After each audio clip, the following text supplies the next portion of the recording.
dipersembahkan oleh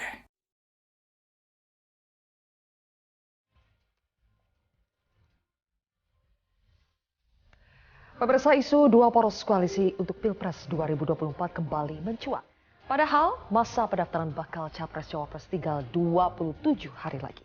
Koalisi Perubahan untuk Persatuan menegaskan pasangan Anies Baswedan dan Muhaimin Iskandar sudah pasti akan melenggang ke KPU untuk mendaftarkan diri sebagai peserta Pilpres 2024. Sementara untuk baca pres Ganjar Pranowo dan Prabowo Subianto hingga detik ini tak kunjung mendeklarasikan bacawa pres mereka. Apakah karena perebutan kursi bacawa pres di internal koalisi yang begitu sengit? Atau apakah masih ada upaya the invisible hand untuk menggabungkan dua poros menjadi satu? Inilah kontroversi selengkapnya. Makin dekat, belum juga akad. Bersama saya, Zilvia Iskandar.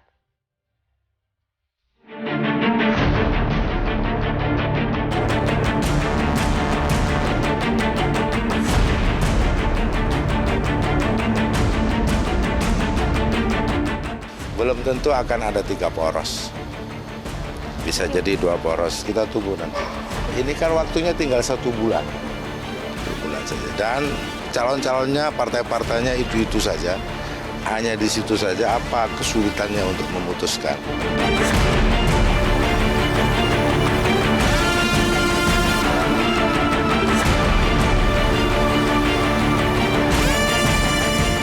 Saat ini bukan berarti tidak bisa 4 poros, tapi 4 poros yang kemungkinannya paling kecil.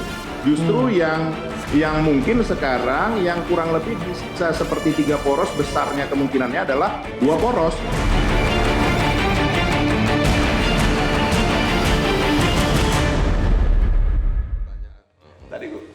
Makin dekat, belum juga akad. Kami akan membahasnya bersama dengan 6 narasumber di studio Metro TV dan 1 dari luar. Di sebelah kanan saya sudah ada Wakil Ketua Umum PKB, ada Gus Jazilul Fawait.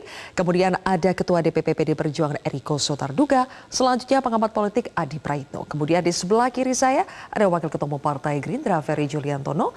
Kemudian Wakil Ketua Umum Golkar Nurdin Halid, dan juga pengamat politik Ahmad Khairul Umam. Sementara dari luar studio ada juru bicara Partai Demokrat, Mas Herzaki Mahendra Putra, yang nanti akan bergabung di segmen 2. Selamat malam Bapak-Bapak, terima kasih sudah bergabung di Kontroversi Metro TV. Assalamualaikum. Waalaikumsalam, sudah minggu ketiga hat-trick kita membahas ini ya, karena belum ada juga cawapres dari kubu Prabowo dan juga kubu Ganjar. Tapi yang menarik adalah gara-gara omongan Gus Jazilul ini jadi topik di mana-mana. Ya. Gara-gara omongannya bisa saja bukan 3 poros, malah 2 poros. Ya. Itu tidak ada asap kalau tidak ada api. Asapnya apa nih? Pasti ada apinya, tapi asapnya sudah mulai kelihatan. Apa itu asapnya? Jadi gini, di publik pembicaraannya itu sudah 2 poros memang. Poros perubahan dan poros non perubahan. Nah, poros perubahan sudah dideklarasikan oleh Pak Anies dan Gus Muhaimin dengan partai-partai yang lahir di era reformasi, 3 partai yang tengah. Dan ini mendapatkan sambutan yang luar biasa dan membuat peta kemudian banyak berubah. Nah, koalisi yang dibangun oleh partai-partai ini sebenarnya koalisi yang dibangun oleh elit dan segelintir orang. Kami sudah pernah ngalami. 1 tahun kami nggak selesai-selesai, padahal cuma 2 partai. Dan di situ diktumnya jelas diputuskan oleh Pak Muhaimin dan Pak Prabowo itu nggak selesai. Apalagi saya lihat sekarang makin banyak, makin gemuk. Jadi butuh berapa waktu lagi kalau butuh setahun nggak ikut pemilu itu. Nah sementara di sisi yang lain juga dinamikanya keluar masuk nama, coret-coret nama. Saya akhirnya melihat bahwa ada satu peristiwa yang ketika itu terjadi di tengah sawah antara Pak Jokowi, Pak Prabowo dan Mas Ganjar. Nah, itulah mungkin yang disebut oleh Pak Eriko 2 poros. Dulu memang akan terjadi 2 poros. Bahkan petinggi PDIP ingin menyampaikan kami lebih suka 2 poros. PKB sukanya lebih dari 2 poros. Cuman saya secara pribadi begitu melihat ini kurang 1 bulan. Waktu itu bukan 1 bulan, kurang 20 hari. Ya.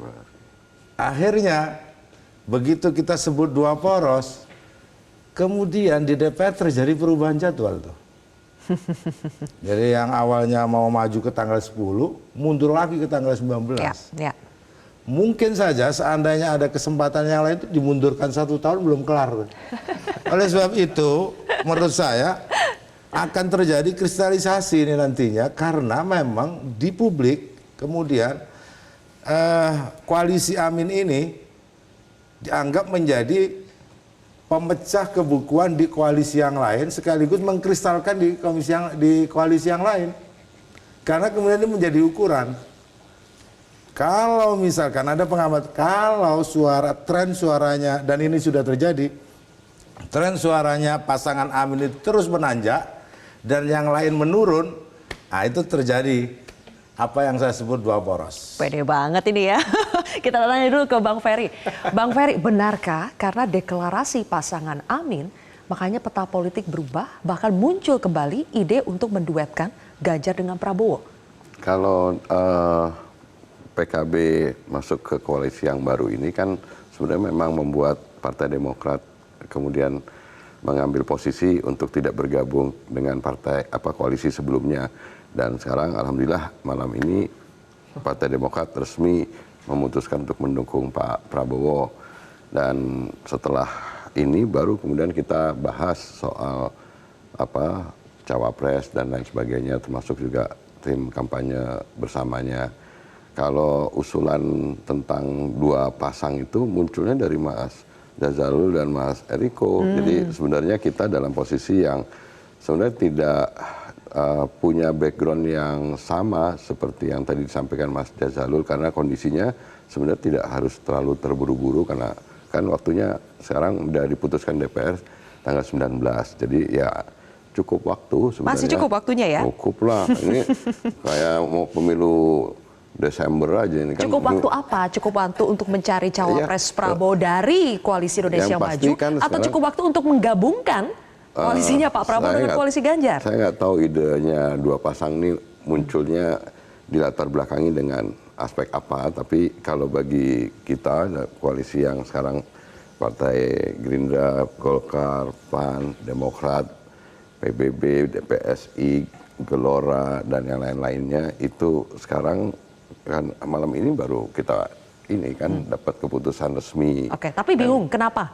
Kenapa isu 2 poros itu bisa muncul? Bingung tidak? Sebenarnya itu harus ditanya lagi kenapa tiba-tiba muncul itu dan tiba-tiba keinget lagi dengan padahal adegan sawah udah agak lama ya. Iya, jadi sebenarnya motifnya. Ya, alasan mendasar kenapa muncul ide 2 pasang itu justru harus dieksplor justru dari kubu. Jangan-jangan karena kalau 3 pasang justru punya resiko, misalkan dengan koalisinya Mas Jazalul bisa jadi itu. Jadi harus 2 pasang. Padahal ya realitas yang terjadi sekarang kan sebenarnya ada 3 koalisi gitu sementara ini ya. Tadi Gus Jazilul sudah menjelaskan ya kenapa asapnya itu dari mana. Tapi mungkin saya ingin pertajam dari analisanya Mas Umam. Mas Umam, motifnya apa sih? Kenapa ini muncul lagi isu 2 poros? Padahal adegan di sawah itu sudah cukup lama. Ya kita coba bedah satu persatu. Karena yang disampaikan Mas Jazil itu, pertama saya berpikir itu informasi spekulatif. Tetapi kemarin dalam sebuah diskusi Mas Huda menyampaikan dari juga elit PKB, bahwa informasi itu justru diungkap oleh Pak Sekjen PDIP, Pak Hasto, dan juga elit PDIP, Pak Aryo Bimo. Nah kalau misal memang betul itu terkonfirmasi, itu bukan informasi spekulatif, tapi bocor halus. Artinya terkonfirmasi. Nah kalau misal kemudian memang itu adanya, maka kemudian ini memberikan repetisi ide bahwa ada strategi lama yang memang diorkestrasikan oleh salah satu kekuatan tertentu, let's say yang ada di lingkaran kekuasaan saat ini, untuk menggabungkan 2 kekuatan besar yang merepresentasikan kelompok pro keberlanjutan. Dalam konteks ini adalah pro pemerintah. Nah oleh karena itu ini menjadi sebuah tantangan memang, karena bagaimanapun juga proses itu sudah dilakukan. Tetapi selalu lagi mentoknya adalah pada level ego elit, karena posisi ya 1 dan 2 itu tidak mudah untuk dinegosiasikan. Tapi who knows, praktis dari sisi timeline Mbak Zilvia, sekarang sudah tinggal 1 bulan, dan 1 bulan itu adalah upaya yang paling final saya rasa dari let's say Pak Jokowi dan lingkarannya untuk mencoba mengawinkan dua kekuatan itu, siapa tahu memungkinkan dilakukan proses akad. Tetapi ingat, sudah dekat, belum tentu akad. Tapi kalaupun sudah akad, masih memungkinkan untuk cerai. Nah, jadi Seperti yang lalu ya. seperti yang sudah ada dua Sudah akad, kali bisa saja rungkat gitu ya.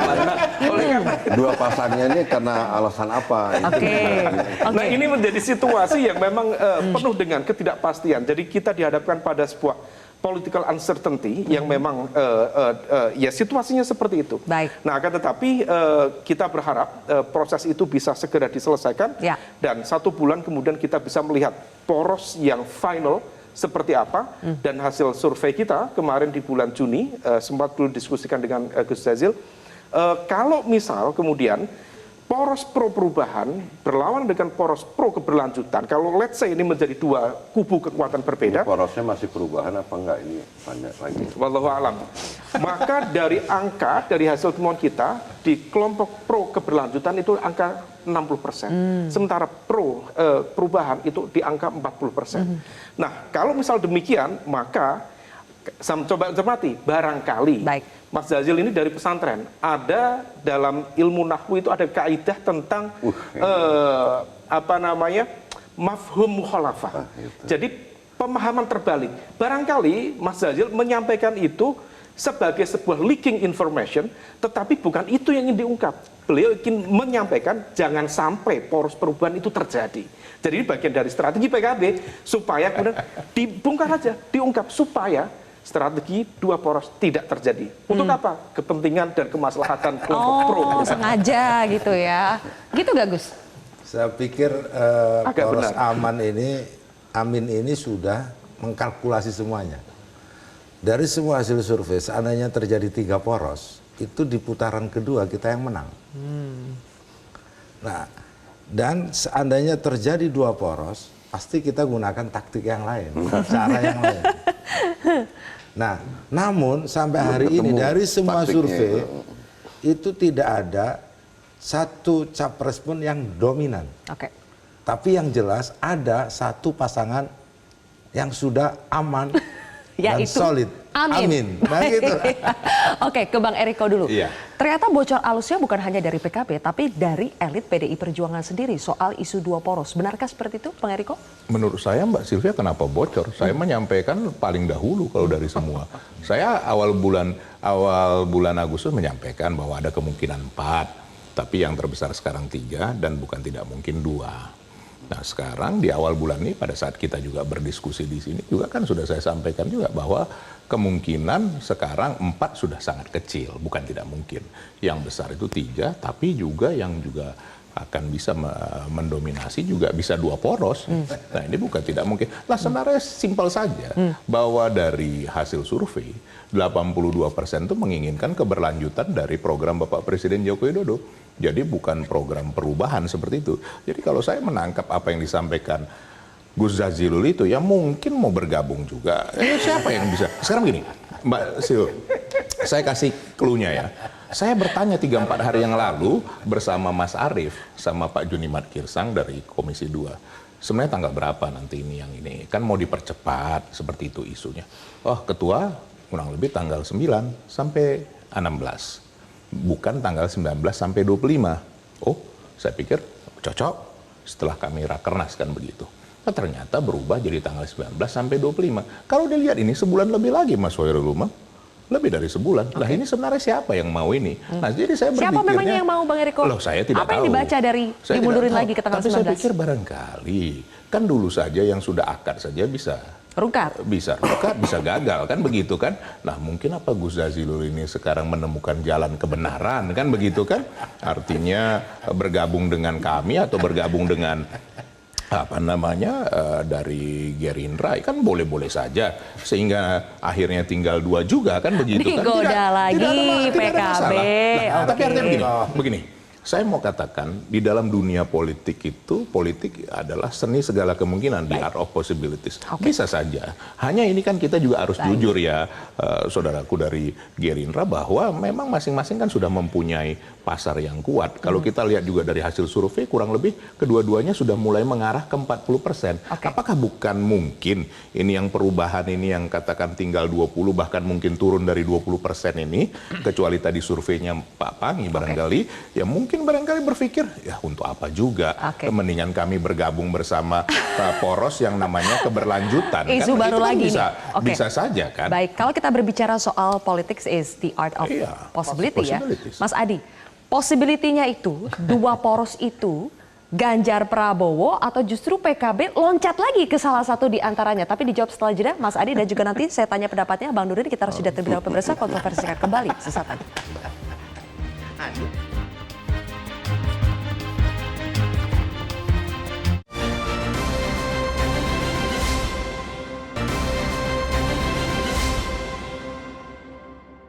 Dipersembahkan oleh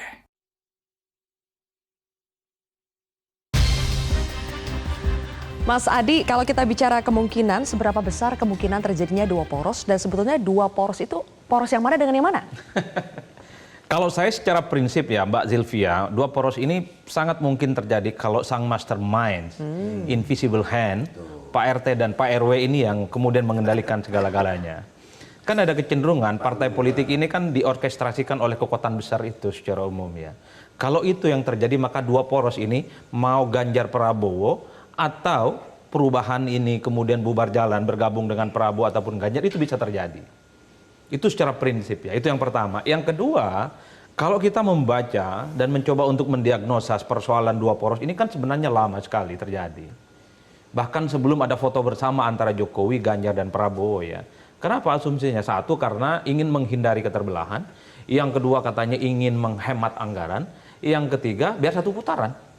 Asumsi-asumsi ini yang kemudian sebenarnya ingin diperkuat.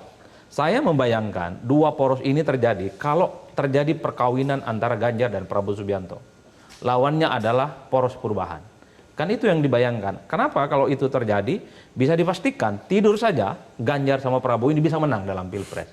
Itu kan argumen-argumen yang didasarkan oleh begitu banyak realitas politik. Dulu begitu argumennya. Kenapa? Kalau saat ini agak ada kerumitan. Sekalipun politik itu adalah seni kemungkinan, tapi menggabungkan antara Ganjar dan Prabowo, ini adalah kemungkinan-kemungkinan yang tidak mungkin. Itu rumit. Dulu mungkin elektabilitas Ganjar dan Prabowo agak sedikit jauh, tapi belakangan kan relatif agak kompetitif. Bahkan Prabowo cukup confident bahwa elektabilitasnya akan mengungguli Ganjar dalam berbagai tertentu. Oleh karena itu, ini yang saya sebutkan, ketika teman-teman ada yang kemudian seperti Gus Jazilul bilang dua poros, seakan-akan ini kan konotasinya yang jadi wakil itu adalah Prabowo Subianto. Sorry to say, bagi teman-teman Gerindra itu cukup mengganggu, Gus. Itu sama halnya mendowngrade Prabowo Subianto yang memang style politiknya itu bukan wakil presiden, tapi nomor satu. Sekalipun kalah bertanding 2 kali. Oleh karena itu, saya membaca, ini bisa bersanding keduanya kalau ada sang mastermind yang bisa mengorkestrasikan keduanya. Yang ketiga, kunci Ganjar dan Prabowo ini bisa bersanding, Prabowo mau dan Gerindra mau. Oke, mastermind-nya siapa? Bu Mega atau Pak Jokowi? Wallahu a'lam bishawab. Nggak berani kita menyebutnya. Kan selama ini porosnya Prabowo ini kan selalu mengklaim bagian dari timnya Jokowi, bukan dari timnya Megawati. Publik sudah bisa menangkap persoalan Prabowo kemana arah politiknya, kan orang menebak. Pertanyaannya adalah apakah Prabowo mau gitu, kira-kira begitu, bicara sebagai orang nomor 2, sebagai pendampingnya Ganjar Pranowo untuk kepentingan 2024, sekalipun itu diminta oleh sang orkestrator itu mau atau tidak. Kalau yang lain-lain kelihatan mau, tapi untuk urusan nomor 2 ini perlu diuji iman politiknya. Nah, yang ketiga yang ingin saya sampaikan, Gus Jazilul ini pandai. Kenapa mencoba untuk mengawinkan antara Ganjar dan Prabowo kembali? Supaya poros Amin ini nggak diganggu. Landing dulu dia, melawan poros perubahan. Nggak peduli Pilpres kalah menang. Yang penting Gus Muhaimin, Anies itu menjadi salah satu kontestan. Pasti yang diincar itu kotel efek. Kalaupun toh tak dapat hiu, minimal teri adalah di dalamnya. Kan itu yang terjadi. Ini kan soal kotel efek. Itu yang kemudian saya bayangkan soal bagaimana poros pertama dan poros kedua itu. Tapi hati-hati Gus. Saya kalau bisa usulkan, jangan pakai poros Amin. Takutnya besok muncul istilah bid'ah lagi itu loh Gus. Dan itu disampaikan oleh Menteri Agama, tak gampang itu untuk menghilangkan istilah bid'ah. Bid'ah itu konotasinya dia merusak.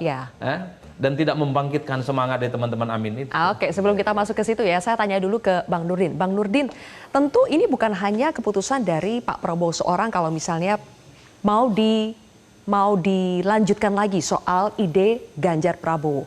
Tapi gerbong yang dibawa Pak Prabowo ini kan sudah banyak, berat. Ada Golkar, ada PAN, ada Demokrat dan juga partai-partai lainnya.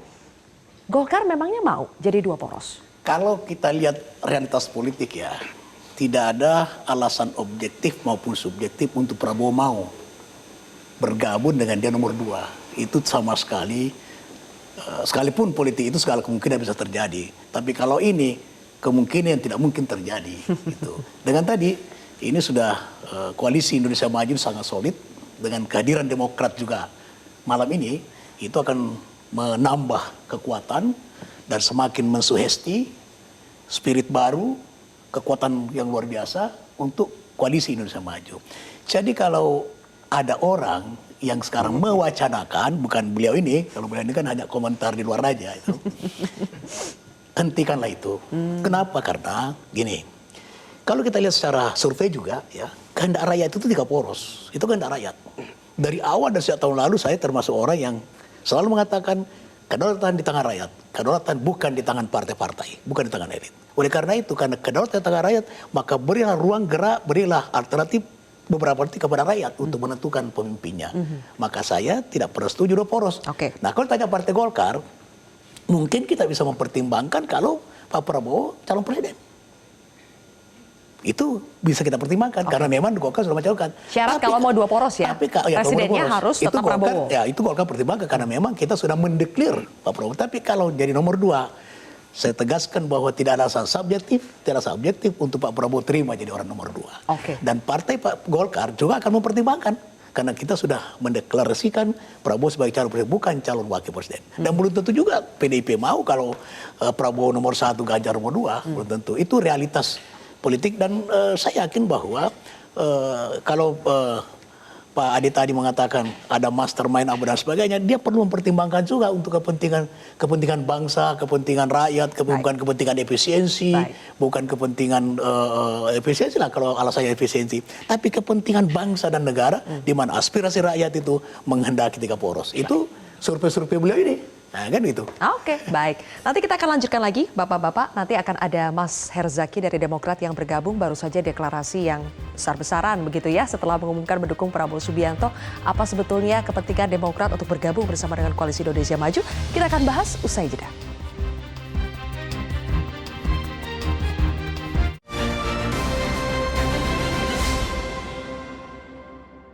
Dipersembahkan oleh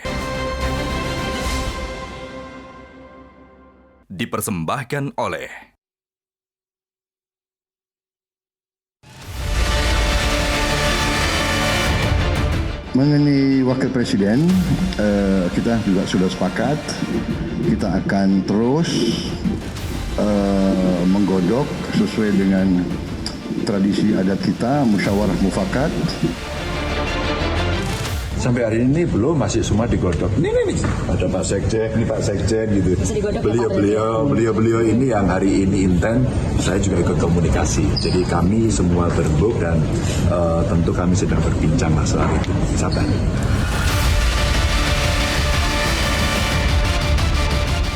Pertama, kalau misalnya Pak Prabowo dan Mas Ganjar bersatu, pertanyaan yang muncul kemudian adalah siapa yang mengalah sebagai cawapresnya.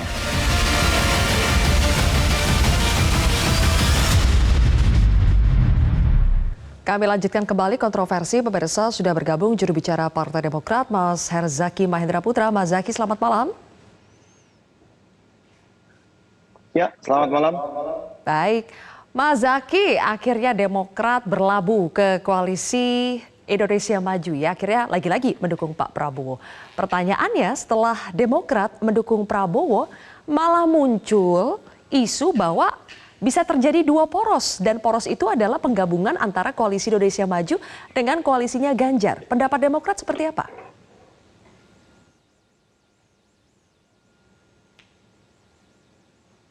Mas Zaki?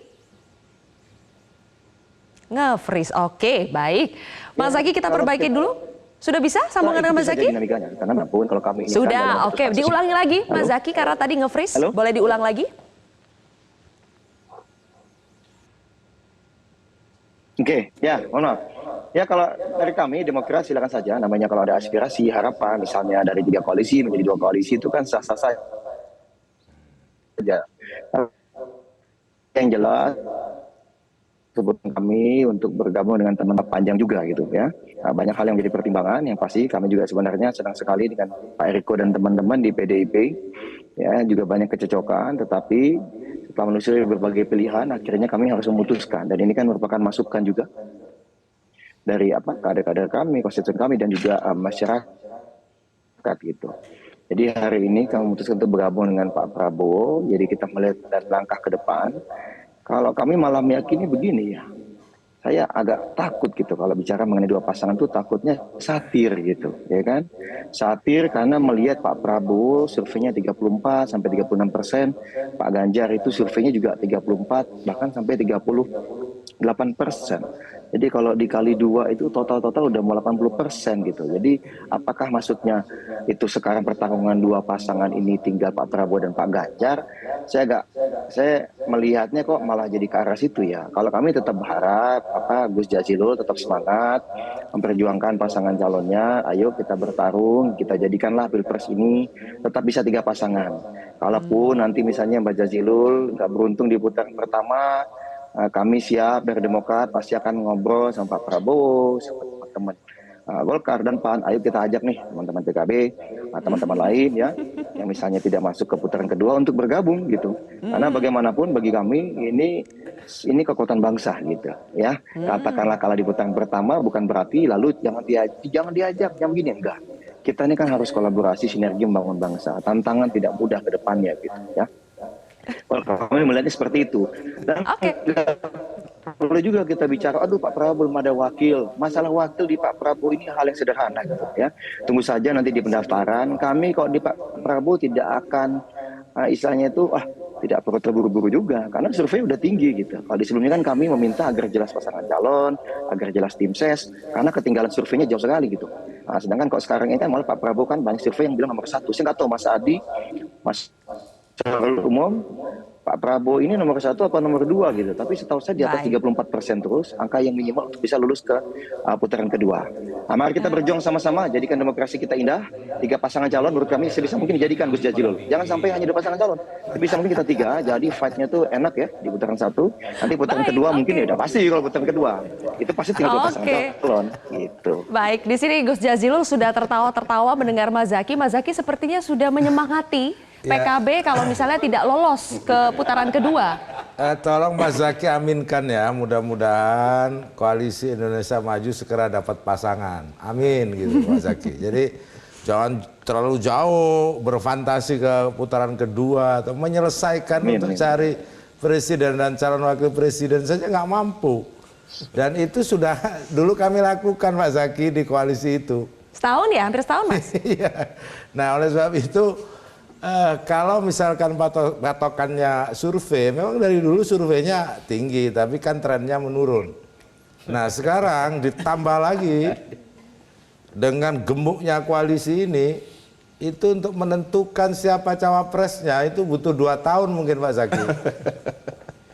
Kalau kita mengaca pada pengalaman yang lalu, jadi kita setahun nggak clear itu 2 partai, ini sekarang 7 partai. Bagaimana cara mengambil decision-nya?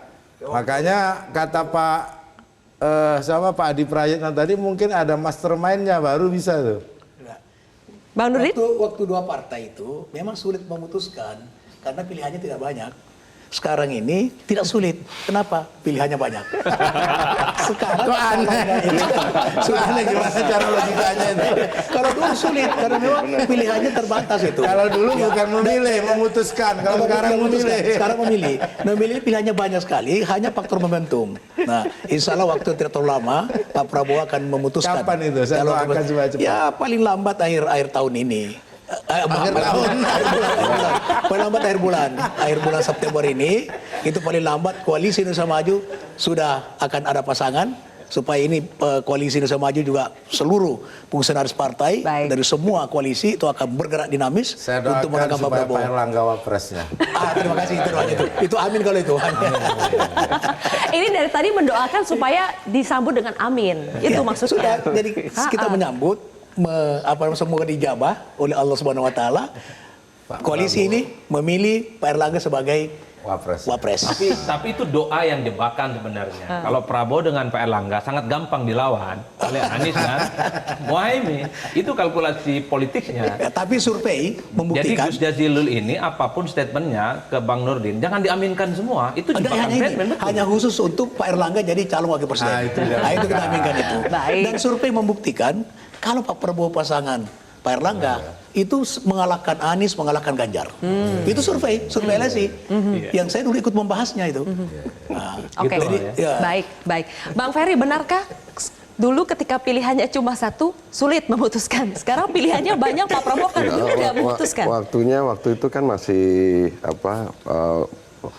lama kemarin waktu itu, terus kemudian proses pembentukan untuk mengajak partai-partai yang lain.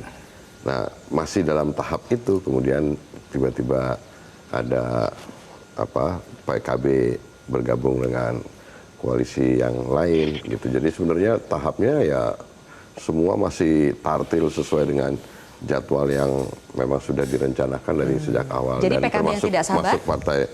Ya, saya nggak tahu. Jadi memang ini kan problem PKB sendiri. Bukan PKB yang tidak sabar, PKB menemukan cita-citanya. Itu kalau sudah menemukan cita-citanya, sebenarnya kan nggak perlu ngomentarin persoalan koalisi yang lain sebenarnya gitu. Jadi kelihatannya belum ketemu cita-citanya, ya kan? Gitu. Nah, tahapnya ya sekarang Partai Demokrat gabung, bisa jadi nanti ada partai yang lain yang juga masih kita tunggu untuk nambah lagi kekuatan. Kita kan juga harus menghargai proses itu, dan partai setelah lain itu yang mungkin masih ada yang mau menambah kekuatan lagi ke koalisi Indonesia Maju. Ada dong. Ada dong. Oke. Apakah Jadi, ini terkait dengan? Maksud saya ya itu kan nanti baru kita ngomongin nanti soal Jawapresnya, pilihannya, opsinya banyak, timbangannya banyak, ya gampang kok. Udah. Apakah termasuk ini yang disampaikan oleh Mbak Puan? Kita lihat statement Mbak Puan seperti apa. Nah, di plasma kita munculkan ya.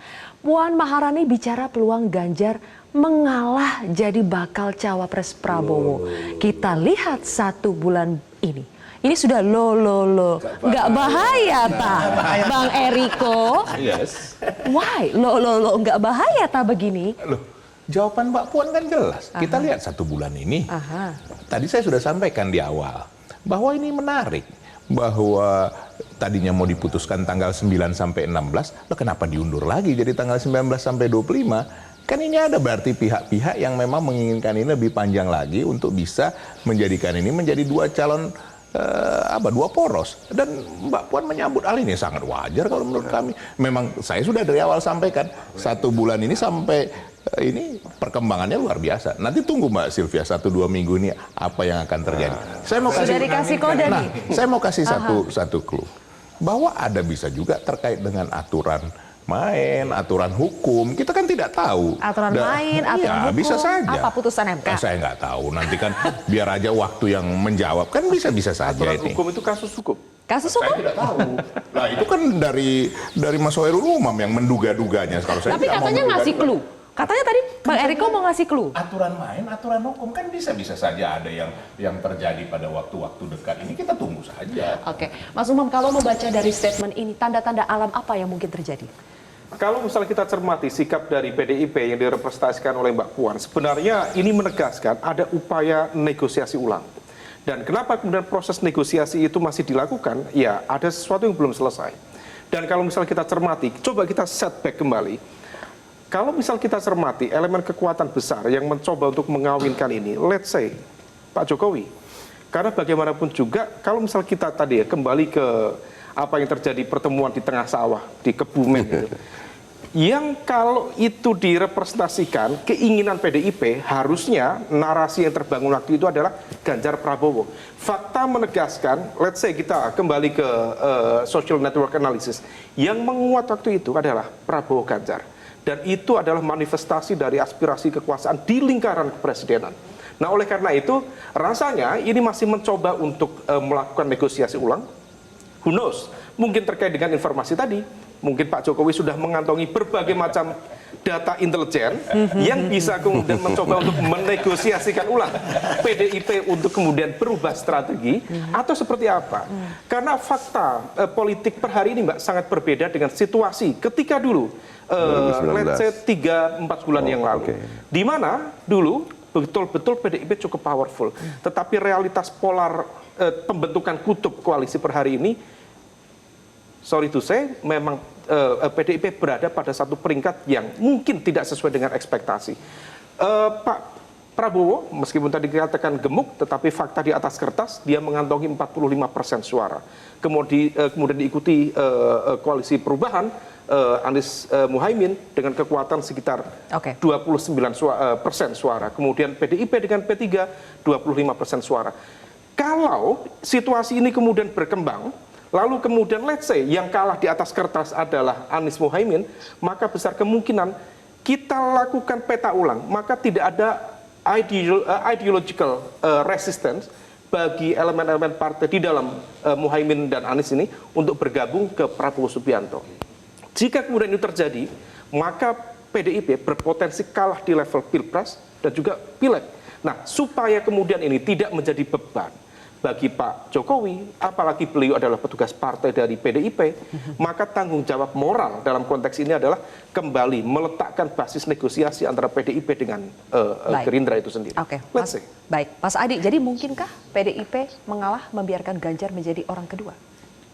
Saya memulai dari statementnya Mbak Puan Maharani. Ini adalah membuka ruang komunikasi sebenarnya dengan Gerindra atau siapapun yang bisa bicara dengan Prabowo Subianto. Karena selama ini bicara soal mengawinkan antara Ganjar dan Prabowo seakan-akan ini nggak selesai karena PDIP dipersepsikan tidak mungkin jadi orang nomor 2, menjadikan Ganjar sebagai cawapresnya Prabowo. Ini kan bahasa politik yang menurut saya bersayap supaya Gerindra Prabowo Subianto mau lagi bicara tentang kemungkinan mengorkestrasikan siapa nomor 1 dan nomor 2. Kalau PDIP kita tahu persis bahwa yang bisa menentukan apakah Ganjar nomor 1 ataupun nomor 2 Megawati Soekarno Putri, nggak ada yang bisa membantah. Pertanyaannya adalah, Bang Ferry, Gerindra ataupun Pak Prabowo Subianto, kita bertanya, apakah ini betul hanya bisa diorkestrasikan oleh Prabowo Subianto sendiri, ataukah oleh Pak Jokowi? Karena orang juga tahu bahwa komunikasi politik Prabowo dengan Pak Jokowi, ini tanpa batas apapun. Bahkan Prabowo mungkin sampai hari ini satu-satunya capres yang selalu mengatakan tegak lurus dengan Pak Jokowi. Oleh karena itu Prabowo nomor 1 ataupunkah nomor 2 ya tergantung dengan Jokowi yang sering kita sebut sebagai mastermind, invisible hand dan seterusnya. Udah ya, akhirnya sekarang keluar nama semua kan. Akhirnya tidak invisible lagi dong. Kan itu yang kemudian bisa disambut. Artinya apa? Kan tinggal diuji Bang. Apakah Prabowo Subianto akan tegak lurus dengan Jokowi kalau diminta jadi orang nomor 2 misalnya? Itu kan ujian yang sesungguhnya. Nah, kalau itu menurut saya tidak akan mungkin terjadi. Tidak mungkin Pak Prabowo menerima nomor 2 itu. Pertama ya. Sekarang kekuatannya luar biasa. Survei juga dia tertinggi sekarang. Berarti mengawinkan ini memang jadi ilusi. Bukan ilusi. Tapi kalau untuk menjadikan dia nomor 2 itu tidak mungkin. Itu dengan kekuatan yang dimiliki oleh Pak Prabowo sekarang, dengan beberapa partai koalisi Indonesia Maju sekarang ini, kemudian secara survei beliau di atas, yang kemudian faktor umur.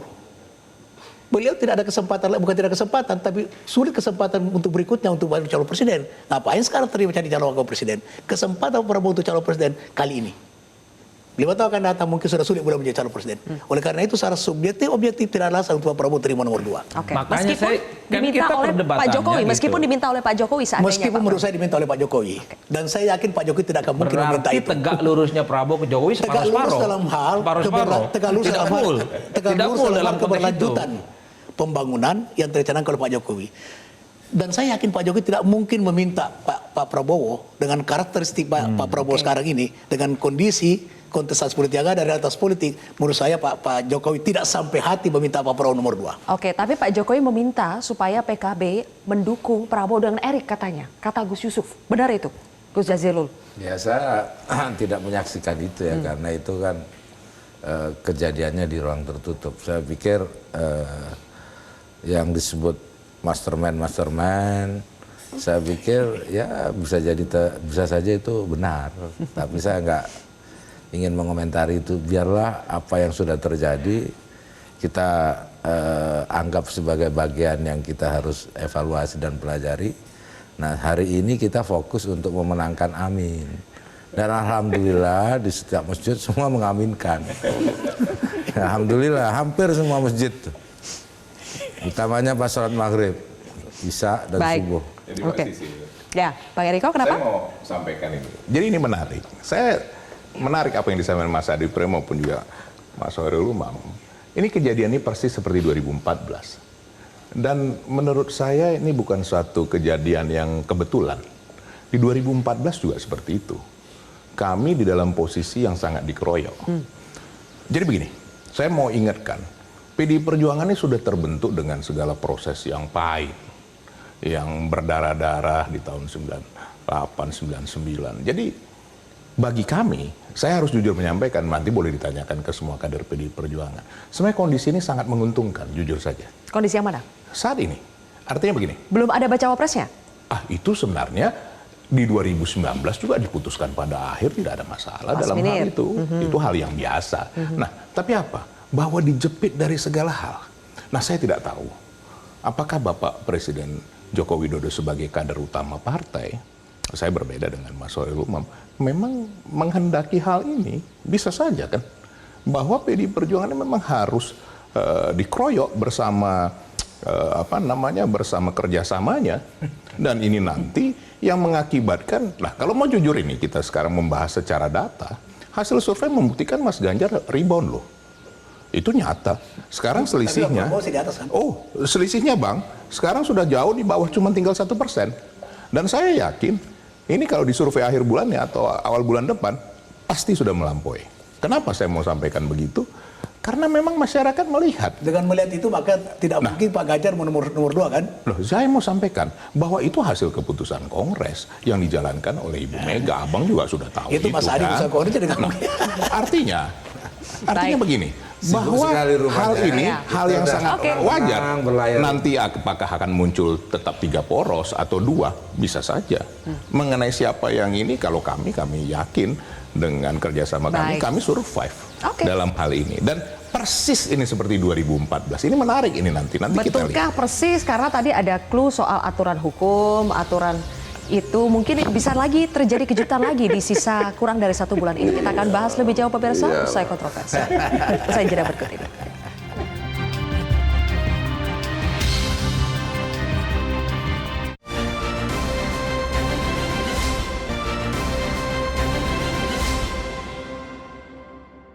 Dipersembahkan oleh Baik, pemirsa, kembali lagi di kontroversi. Mas Zaky, pertanyaan terakhir untuk Anda, Demokrat baru bergabung ke Koalisi Indonesia Maju, masih mengharapkan tidak kursi cawapres untuk Mas Ahaye?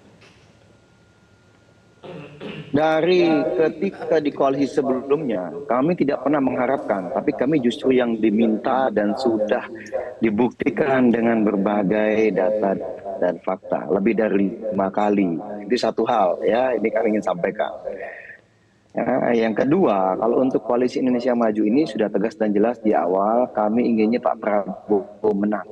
Masalah cawapres, tadi juga Mas Ahaye ditanyakan kembali oleh teman-teman wartawan, kita biarkanlah Pak Prabowo itu bisa berpikir dengan nyaman dan tenang, ya, mana yang terbaik. Masih kita meyakini bahwa Pak Prabowo juga pasti akan meminta masukan kepada partai lain. Ya, kalau kami misalnya, Bang Ferry ya, dari Gerindra punya calon siapa, kita dukung. Tadi teman-teman Golkar, Bang Nurdin punya calon Pak Erlangga, ya kita dukung, itu juga bagus dan berpengalaman nih Pak Erlangga, bagus ini sosoknya. Lalu teman-teman PAN misalnya punya calon juga, kami dengar, ya ayo gitu, karena ini kan calon-calon terbaik. Kita saat ini alhamdulillah di Koalisi Indonesia Maju punya surplus nih, punya surplus calon wakil presiden yang luar biasa. Siapapun yang dipilih, ini akan baik buat rakyat, bangsa, dan negara. Jadi kami tegaskan sekali lagi, Demokrat tidak pernah mendorong-dorong Mas Ahaye sebagai cawapres, tidak juga pernah meminta jatah, ataupun menjadikan itu sebagai suatu syarat dalam koalisi manapun. Apalagi di koalisi ini yang kami lihat sudah banyak tokoh-tokoh berkualitas dan hebat lainnya. Ya. Mas Ahaye memang juga ada yang mendorong, kata teman-teman PAN misalnya, atau Golkar bilang, ayo Mas Ahaye juga diajukan, kita diskusikan bersama, tapi kami sadar diri, kami anggota baru, kami lihatlah nanti bagaimana baiknya Pak Prabowo, ini misalnya Pak Erlangga, inginnya Bang Mas Erick Thohir, ya silakan, atau mungkin ada opsi lain, silakan. Kita terima ikuti kasih, saja proses yang ada. saat kita ini ikuti Pak. proses Makasih yang Bang ada. Ferry, Baik. makasih Bang Nurdin, sudah diterima dengan sangat baik dan sudah berkenan tadi hadir, saya lihat datang langsung ke JCC. Sekarang Nah, udah kompak ya satu koalisi. Bang Ferry, pertanyaan dari Mas Adi tadi. Memangnya kalau Pak Prabowo tegak lurus dengan Pak Jokowi, apakah sampai dalam tahap kalau seandainya diminta untuk menjadi cawapresnya Ganjar? Yang pertama, sekarang dengan masuknya Nasdem, PKB di dalam satu koalisi bersama, saya juga dengar justru dari PKB sendiri yang menginginkan perubahan nama koalisinya. Yang semula koalisi perubahan jadi koalisi pembaharuan dan keberlanjutan. Jadi sebenarnya semua koalisi ini mainstreamnya ingin keberlanjutan. Jadi mengenai soal apakah nanti 3 pasang atau 2 pasang, ini masih ada waktu yang cukup. Tapi menurut saya sekarang kita udah dalam suasana kompetisi yang sama idenya, ingin ada keberlanjutan, yang segala macam yang justru tegak lurus kita kepada Pak Jokowi sebagai presiden sekarang adalah menindaklanjuti hal-hal yang sudah baik yang sudah Tapi pertanyaan saya tadi, oleh Pak. tegak lurus kalau diminta untuk cawapres bagaimana? Tadi seperti yang disampaikan oleh Pak Nurdin, tidak ada satu kondisi objektif dan subjektif yang memungkinkan kenapa menjadi Pak Prabowo harus nomor 2, karena pertama dari sisi elektabilitas itu sekarang ya naik gitu. Kemudian tambahan dukungan Partai Demokrat sebenarnya juga bukan partai bukan koalisi gemuk, karena ini dengan gantiin kata lain PKB, tidak mungkin menjadi cawapres ya untuk seorang Prabowo Subianto. Itu tentu kan akan dipertimbangkan oleh siapapun. Baik mastermind dan siapapun. Baik mastermind, belum ada jawaban yang pasti nih, yang tegas justru kan kita sebagai pihak yang sekarang menerima respon. Tadi ada pernyataan Mbak Puan, ada pernyataan Mas Eriko, ada pernyataan Mas Zalul yang punya ide tentang 2 pasang. Ini baru malam ini kita tahu tentang ide ini. Masa sih baru tahu? Bang Eriko dari tadi itu disebut mastermind. Dan sudah terungkap sebetulnya yang disebut mastermind dari tadi itu siapa? Ya. Pak Jokowi yang merupakan kader dari PDI Perjuangan. Ya, buat kami atau Bu Mega? Ini gimana ini? Buat kami kan Pak Jokowi dan Bu Mega itu kan adalah satu. Pak Jokowi ada kan juga diberikan kesempatan mahkota yang utama dari Ibu Mega. Itu jelas. Ya, kalau saya begini saja Mbak, karena waktu durasi yang begini singkat ya. 2-3 minggu ke depannya akan terjadi hal-hal yang menarik. Apa sih nanti Bang lihat Eriko? saja. Karena ada waktu prosesnya. Supaya begini Mbak Sil, nanti minggu depan kami juga akan diundang lagi di sini kan. Nanti lihat, ini akan menarik ini. Tensi-tensinya dan perubahan-perubahan. Hukum, nyentil siapa? Nyentil yang di sebelahnya? Saya kan cuma nyampaikan bahwa semua ada aturan main, aturan hukum. Kan itu saja. Bang ya perkara apa ya? saya nggak tahu. Soalnya kan kita tahu Gus Muhaymin habis diperiksa KPK. Ini ngomongin soal aturan hukum. Ya, apa ini maksudnya? Ya kita tentu pasti akan menghormati setiap aturan, termasuk aturan hukum. Tapi jangan menggunakan hukum sebagai alat politisasi. Yang jelas apa yang saya sampaikan soal prediksi ini bisa nanti dibuktikan kira-kira di awal Oktober, minggu pertama. Kalau itu tidak terjadi berarti tidak terjadi 2 poros. Kira-kira penanggalan saya itu di Oktober itulah akan terjadi 2 poros. Karena? Hilalnya kelihatan. Ada apa? Karena memang agak kesulitan memutuskan, maka akan diputuskan oleh 1 orang nanti di situ. Siapa? Ya saya nggak akan menunjuk itu. Biarlah Pak pengamat yang nunjuk. Karena saya bukan pengamat. Kalau saya dalam sisi Wakil Ketua Umum PKB, saya berharap 3 poros. Namun ada yang menghendaki 2 poros. Dan dalam prediksi saya. Deadline-nya adalah 2 hari sebelum masa pendaftaran. Enggak, kira-kira kalau 19 ya minggu pertama sampai kedua situ. Oke, jadi masih ada kemungkinan yang masuk atau keluar dari koalisi sehingga terbentuk 2 poros. Pasti. Baik, kita akan lihat ya, kita buktikan masih ada 3 minggu mungkin akan kita bahas lagi nih. Ini beneran akad atau justru rungkat ya. Terima kasih Bapak-Bapak sudah bergabung bersama kami di Kontroversi. Kita akan lihat kejutan-kejutan apa yang terjadi dalam 2 atau 3 minggu nanti.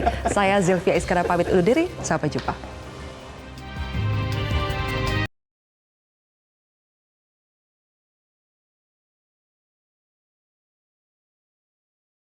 Jelajahi cara baru mendapatkan informasi. Download Metro TV Extend sekarang.